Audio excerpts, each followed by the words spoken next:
Hello, dhammaantiin soo dhawaada. Waan salaamayaa meel kastoo joogtaan.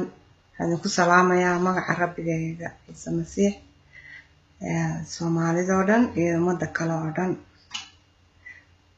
halkan iga daawanaysa. Maanta waxaan rabay inaan wax yar oo in la qaybsado oo ku saabsan dabeecadda sababtay dabeecadda muhiim u tahay. dabeecaddeena waxa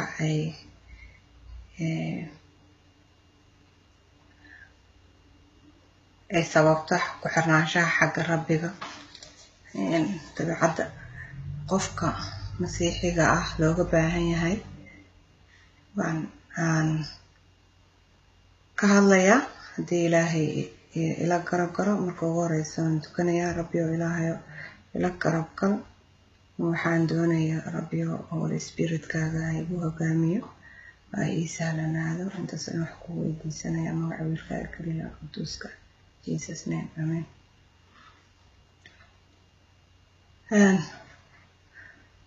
sideeba dabeecaddeena uga shaqeysaa? dabeecadda horta waxa weeye, haddii dabeecadda la sheego, dabeecaddu waa waxa qofka qeexa waxa uu yahay.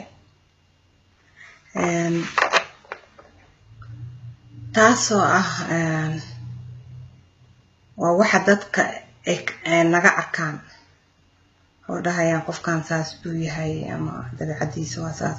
waa waxa markaad dhimato dadka ay sheegayaan qofkaas saasuu ahaan jiray, saasuu ahaa. marka noosha iyo markaad dhimataba labadaba way ka dadka waxa ay ka arkayaan way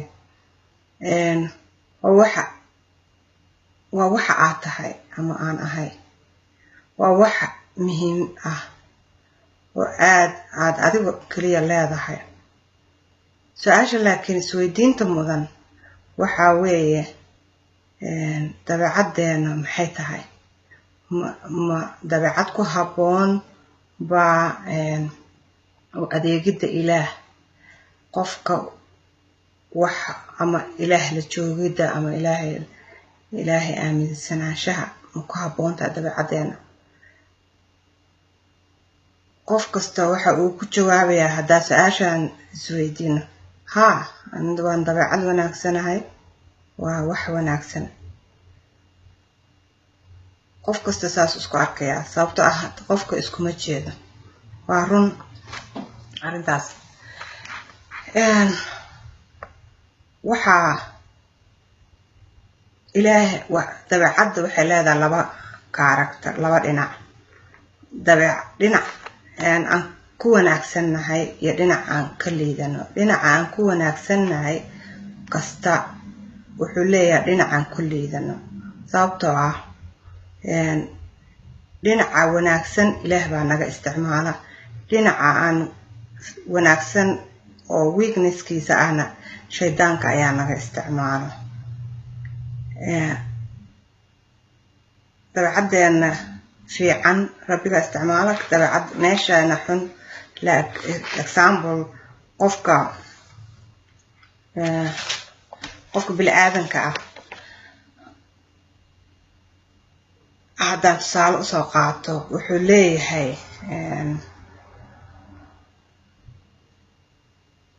qof wanaagsan oo isku maleeya ama yahayba practically qof aad u dabeecad wanaagsan oo maxaa la dhahaa perfect lifekiisa ah, wuxuu leeyahay weakness. qof liita ama qof saas u dhiban markuu arko wuu ku xanaaqaya. taasaad ku garan kartaa inaad weaknesskaaga u yahay. ha dhicin, waad fiicanaanaysaa, qof fiican baa tahay. qofkaneeto kale lama mitid. kuu kaa xanaajin karaa qofka opposite-kaaga ah. sababta kaaga xanaajinaya waxaa waaye waa weaknesskaaga, waa waxa aad ka baqaysid inaad adiga noqotid. example waxaa tahay qof social ah, waxaad ka baqaysaa inaad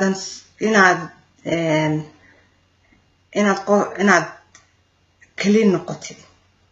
waa weakness, sababtoo ah dadka socialka way ku dhibayaan, sababtoo ah waxaad ka baqaysaa inaad keliga ahaatid.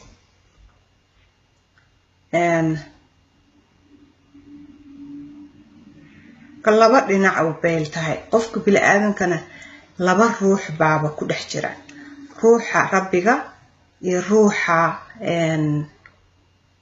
shaydaanka ruuxa rabbiga uu kugu dhex jiraa oo waa kan miskiinka ah oo daciifka ah oo ma aragtay aad loo u muuqanayn kan shaydaankana waa kan mar walba wax kugu qasayo oo muuqanayo oo rabshada ku jiro marka xataa qofku masiixiga waa inuu ogaadaa ruuxa rabbiga inuu ku weyn yahay oo iska tijaabiya ama ruuxa kale uu ka duceystaa oo yiraahdo rabbiyo ilaahayo iga jabi ruuxa ma aragtay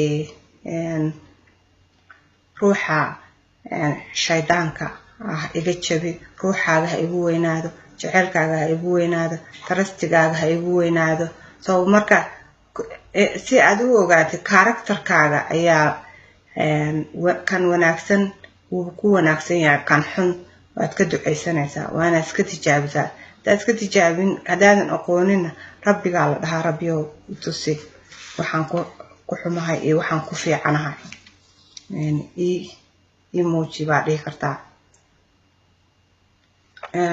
Bible-ku wuxuu ka oranayaa halkan waxa weeye Roma 5:3 oo sidaas oo kaliya ma aha laakiinse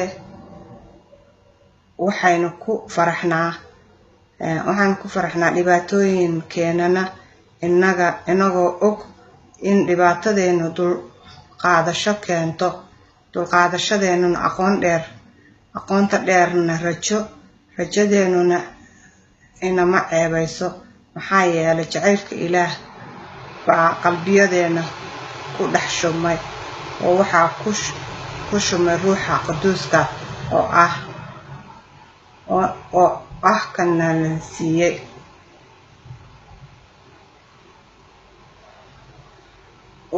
waxa waaye awood baan u leenahay ruuxa quduuska ah bacdama uu dhex jiro inaan ruuxa kale oo xun la dagaalano marka waa ina laakiin qofku uu xanuunkiisa gartaa ruuxa ka duceystaa ilaahay hordhiga markaasay tibo ilaahay ka jibinaya waa ina aragtaa waxyaalaha dhacaya dadka inta badan waxay u qaataan wax weyn laakiin waxa dhacaya wax barasho weey wax barashadaas ay karakterkaaga ayaa ka soo saaranaysa dhibkaad ka baxaysa qofku waa inuu la dagaalamaa walaalaha masiixiinta oo dhan karakterka xun oo weakness-ka ah waa inay la dagaalamaan hadaadan la dagaalamin ruuxi rabbiga kuguma weynaanayo maalin walbana waa damqanaysaa maalin walbana waa dhibaatoonaynaa waan isku dhacdhacaynaa haddii aana qofku uunan ruuxiisa la soo dagaalamin uu soo jajabin oonan ogaanin waxyaalaha uu ku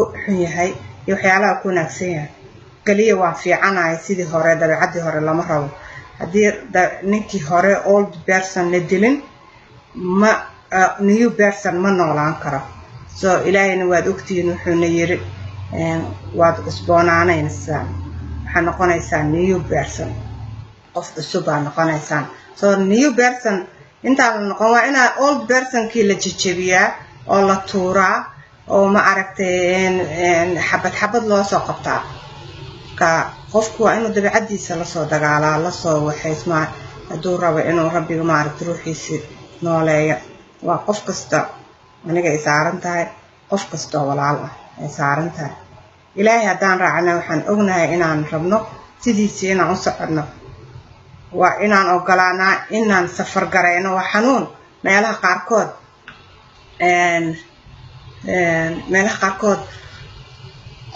waa xanuun waxa xanuun nagu ah inaan isdhiibno inaan qaladkeena aragno inaan weaknesskeena aragno laakiinse adiga ilaahay saaxiib baad tihiin haddaad masiixin tihiin soo ilaahay waxba dhib kuguma haynaya waxba kuguma waxaynaya waad u sheegi kartaa waad u ooyi kartaa ilaahay waxaasaa dhib igu ah maalin waxaasaan sameeyaa waxaasaan ku xumahay waxaas iga qaad markuu kaa qaado asagaa kuu tilmaamaya sidaad u tuuturi lahayd haddaad connection rabbiga leenahay weye sorry marka dadka inta badan safar crosska rabbigan waa isagana yiri qof kasta oo crosska soo qaata isku talaabta soo qaata wuxuu marayaa safariska waa tan lagu sheegay waa inaan ruuxi ka dhalana ruuxa haddaan rabno inaan ka dhalanana waa inaan keeni hore oo ooldiga ahaa dilnaa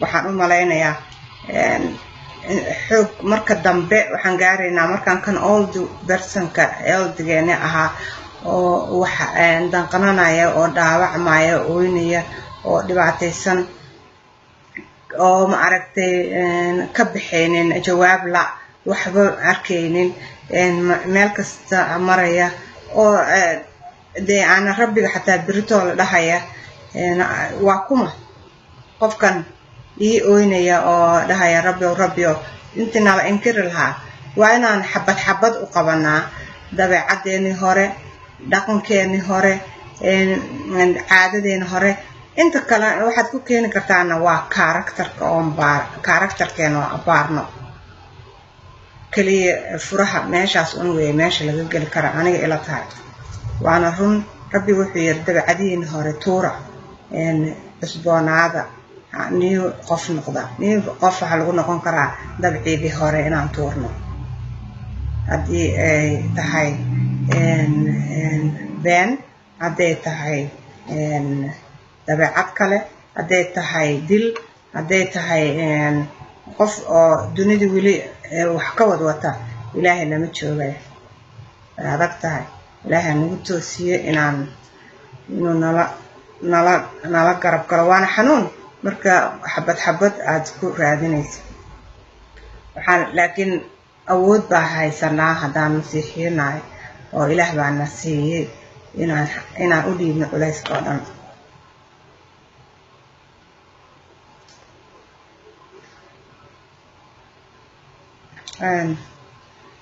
ayadda ku xigta oo aan soo qaadanayo waxaa waaye Mark 13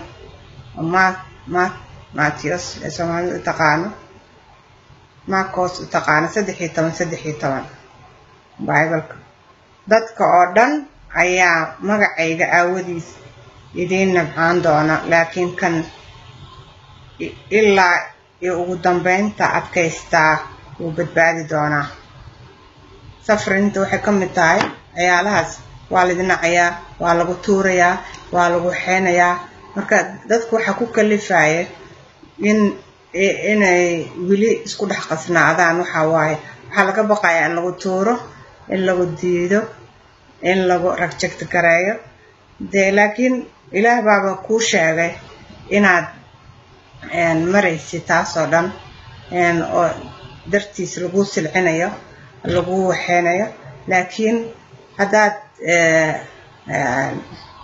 ahayd qof shaqaale ah oo businessman ah oo dabeecadaas jeclaa macnaha karakterkaaga ahaa businessmanku wixii oo dhan rabbigaa u dhiibaysaa dadkii oo dhan waxooda uga tegaysaa laakiin rabbi wuu ku soo celinayaa waad toobad keenaysaa kuwa aad lacagta kugu lahaa ama lacagta kala qaadateen baad u geynaysaa wixii kaa lahaayeen waxay kaa qaataan waad cafinaysaa dabeecadaadi lacagta jeclayd baad iska tuuraysaa rabbigaad u imaanaysaa example waay ma ahan wax oo ma aragtay personally ah marka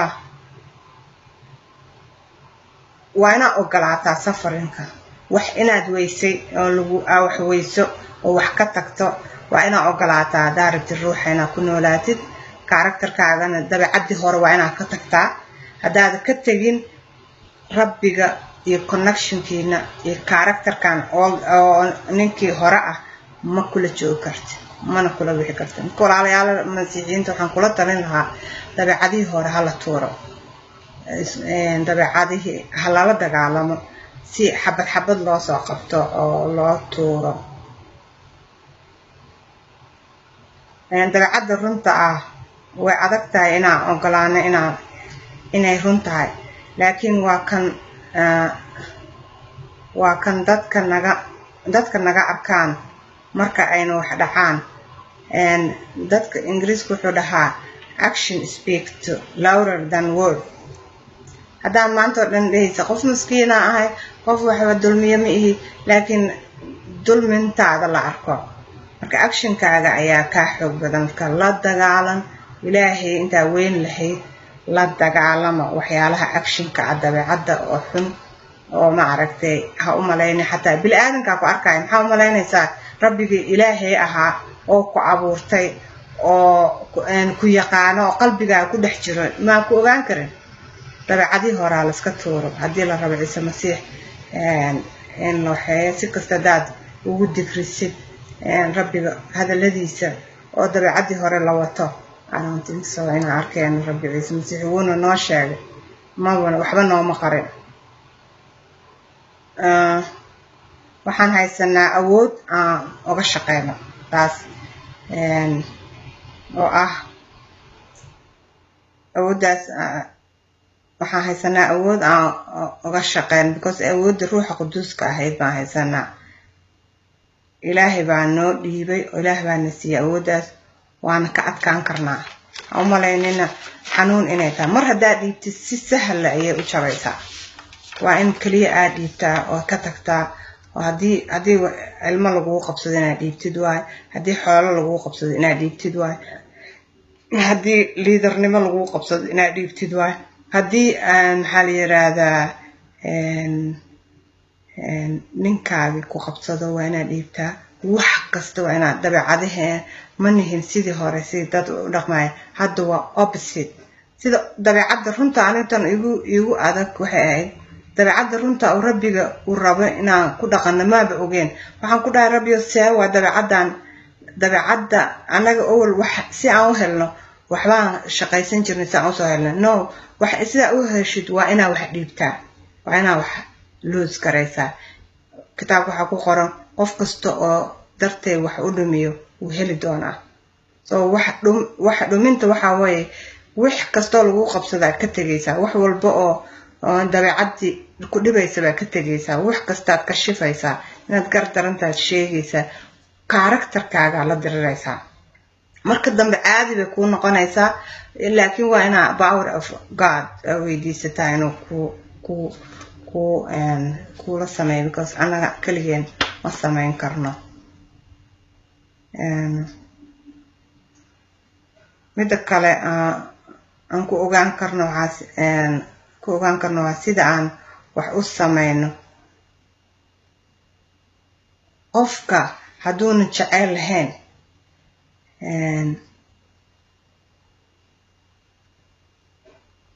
qofka aan jecel lahayn ilaahay ma yaqaan sababtoo ah ilaahay waa jecel waxaa dhahaysa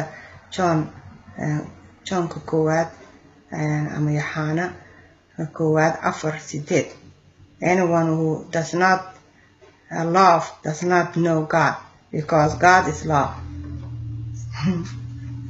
so jacaylku waa muhiim wax kasta jacayl baan uga gudbi karnaa wax kasta hadaan sameyno jacaylna waxba ma ahan waad ogtihiin haddii dabeecaddeena ay jacayl lahayna rabbigaan ka bari karnaa waxaan dhihi karnaa rabbiyo dabeecaddeena jacayl ma lahan jacaylna sii rabbiyo jacaylkaaga naga buuxsamo wuu ku siinayaa wax kasta oo rabbiga weydiisano wuuna siinayaa haddaan haysanana dee waaba easy inaan wax kasta sameyno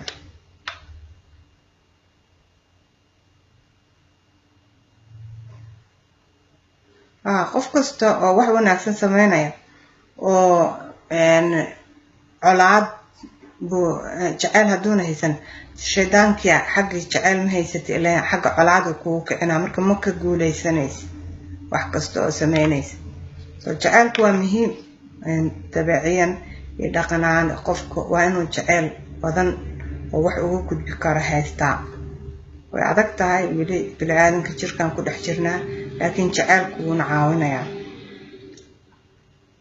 soolkeennana waa laba qofood mar walba meel kasta oo ku wanaagsannahay meesha ku xun buu shaydaanku nagu soo kicinaya waa muhiim inaan ruuxiisa ku socono rabbiga ruuxa shaydaanka si aan uga cararno Matthews 12:35 qofkii wanaagsan, the good person out of his good treasure brings further good, and the evil person out of his treasure bring for evil. marka wanaagsan wuxuu sameynayaa wax wanaagsan, qofkii xunna wuxuu sameynayaa wax shaydaan. so ilaahay looma dhuuman karo moogtahay oo hadaladiisa oo dhan uu sheegay. waxaan ka hadlaynaa sida waxyaalahan uga hadlaynaa si aan u noolaan lahayn, si aan uga gudbi lahayn. waxaan arkay dad badan oo wanaagsan, walaalo badan oo wanaagsan, wax badan qabanaya aad u wanaagsan, laakiin waxyaalo badan oo karakterkeena ayaa la dagaalama dabeecadaheena. ani xataa waa ku jiraa, waa bini aadan baan ahay. ani xataa maalin walba waxbaan u dhiibaa rabbiga. meel baa igu soo furanta, meesha kale aan u dhiibaa. wax kale igu soo furma, meesha kale kow iyo labo ma joogo. so aniga waxaan filayaa walaalaha kalena sidoo kale inay la mid yihiin. weli markay aan nahay dad masiixnimada aan ku dhalan ama aanan weligood dabeecadooda iyo faamiladooda aan ka dhaxlin dabeecad kala aan wadano, dabeecad evil oo gooska hadii lagu dhufto gooska jabi aan wadane. dabeecadda rabbiga hadda waana iska dhex shaqshaqnaa oo mid walba xabad u dilnaa, inkastoo qof kasta uu u baahan yahay oo masiixada mar kasta oo aad ku dhalato waad u baahan tahay inaan la dagaalano.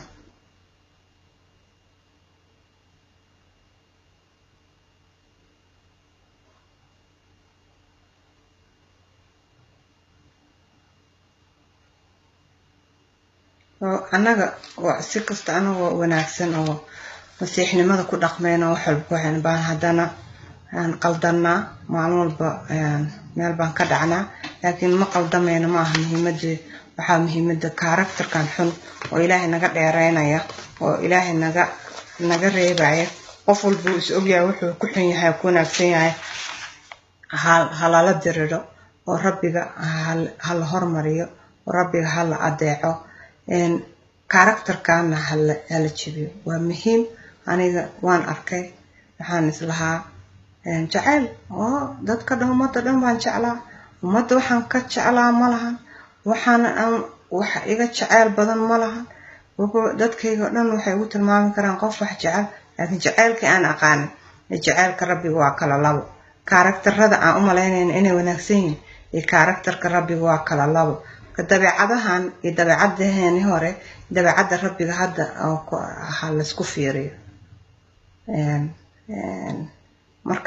markaan ruuxa ka adkaano waxaa noqonaynaa dad aan damqanaynin, dad aan ooynaynin, dad aan xanaaqaynin, dad aanan ma aragtay isla joogi karo, nabad wada ahaan karo.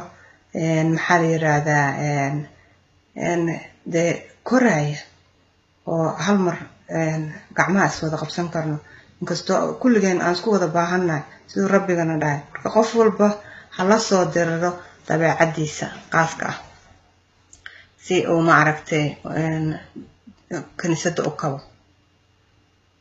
rabbiyo ilaahayo aabo masiixo, aabaheena weyno sharafta badano na jecelo na soo helayo. rabbiyo karakterkeena qof walba walaal ah karakterkiisa hala soo diriro, awood u sii, power sii. maxaa la yiraahdaa na furfur rabbiyo. new person ka nagu noolaado, old person hanaga dhinto, hanaga dhex dhinto, si aan ruuxaaga ugu noolaano, oon victory u qaadano, oon kula joogno aabaheyo. abo ciise masiixo noo imow oo naga dhex shaqee, oo na ilaali. oo maxaa la yiraahdaa adaan ku rabnaa. qof walba afkaagan kugu haynaa inaan adiga ku rabno, oon kula joogno. victorygaaga waxaa tiri qof kasta oo wax kasta dhumiyo way heli doonaa. rabbiyo kuwa wax kasta dhumiyo, oo dabeecadii hore dhumiyo, oo dhaqankii hore dhumiyo naga dhig. waxaan isku haysanaynaa perfectina, laakiin perfect maniin without you. noo imow rabbiyo, xididkeena ahow, alimaa kugu jira ahaano. without you waxba manihin. kuwa miro dhala naga dhig rabbiyo, kaniisada soomaalida oo dhan. in Jesus name I pray. آمين.